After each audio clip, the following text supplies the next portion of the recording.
Assalamualaikum warahmatullahi wabarakatuh. Perkenalkan, saya Usi Destilawati dari kelas A01 akan menjelaskan materi mengenai rantai makanan. Assalamualaikum, pagi anak-anak. Bagaimana kabarnya? Baik kan? Nah, sekarang Ibu akan menjelaskan materi mengenai rantai makanan. Ada yang sudah tahu atau baca apa itu rantai makanan? Ya, jadi rantai makanan itu hubungan yang khas mengenai produsen dan konsumen, yaitu saling makan dan memakan. Nah, ada yang tahu produsen itu apa? Ya, jadi produsen itu makhluk hidup yang dapat membuat makanannya sendiri. Contohnya ada yang tahu seperti apa?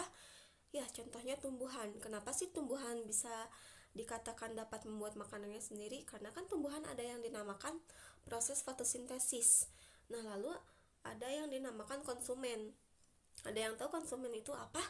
Ya, jadi konsumen itu makhluk hidup yang tidak dapat membuat makanannya sendiri. Contohnya ada yang tahu seperti apa? Ya, jadi contohnya itu seperti hewan ular, ulat, elang, seperti itu. Kenapa sih mereka dikatakan tidak dapat membuat makanannya sendiri? Karena makhluk hidup itu kan harus ketergantungan sama makhluk lain untuk mengenyangkan perut mereka kan. Nah, di rantai makanan itu ada 4 tingkatan nih. Tingkat pertama itu ada yang namanya produsen.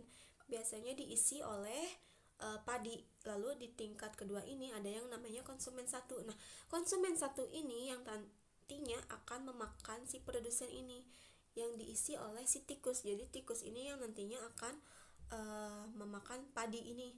Nah, lalu di tingkat ketiga ini ada yang namanya konsumen 2. Nah, konsumen 2 ini yang nantinya akan memakan konsumen satu ini.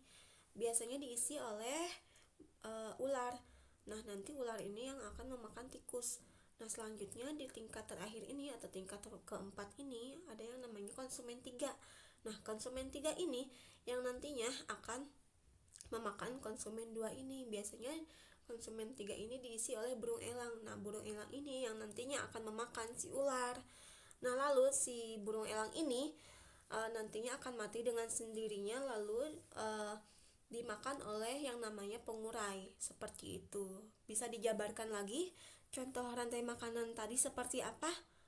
Ya, jadi contohnya itu padi dimakan tikus, tikus dimakan ular, ular ini dimakan burung elang, burung elang ini nantinya dimakan oleh zat pengurai. Seperti itu. Sudah paham?